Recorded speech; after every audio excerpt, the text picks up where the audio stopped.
parts created, what you can then do is to create the assembly.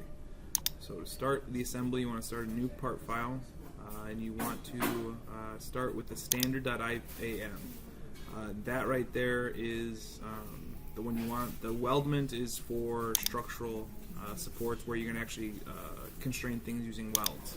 Right, but we're looking for the standard.iam, and when you get that going, next thing you're going to want to do is to place all of the parts that you need. So I would go up to the place button up at the top left, and I could place them in. Now I'll place it in the part,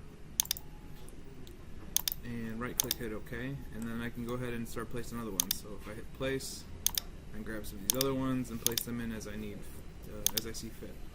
Okay. What I'm going to do is I'm going to show you kind of how to do one of these using the constraint that we use the most, which is the insert for this.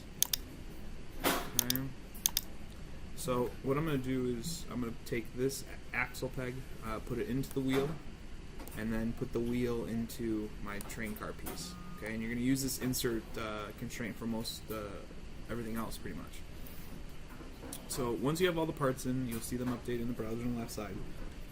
You're going to want to hit constrain, okay, and then the one that we're looking for is insert, which is this fourth one here.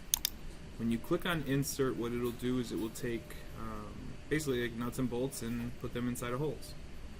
So when you highlight over a cylindrical shape, you'll see the axis of that cylindrical shape, so that's that line going up and down. Then there's also a circle that's lit up, whether it's the top or the bottom here. That circle is what you want to make contact with the other part.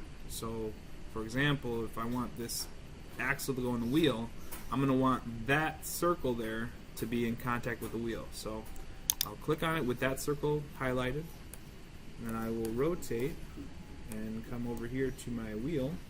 And again, I got to make sure I select the right circle, so I need that one there, and hit apply, and now that is in place there.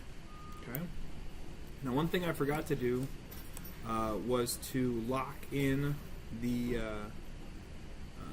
ground one of the parts. Okay, you're definitely going to want to ground the train body. So to do that, if you right-click it, you can hit grounded right there, or you can do it in the browser as well. Right-click and hit grounded. All right, but just make sure you ground that part because you want that to be locked in. The other parts here are in good shape. Okay. So now I need to go ahead and place the next one. Oh, sorry, not place. I need to constrain the next part.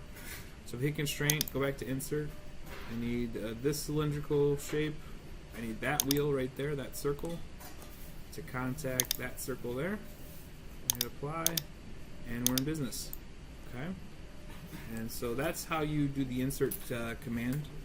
From here on out, then you're going to put all the other parts in, just like they are shown in the technical drawings.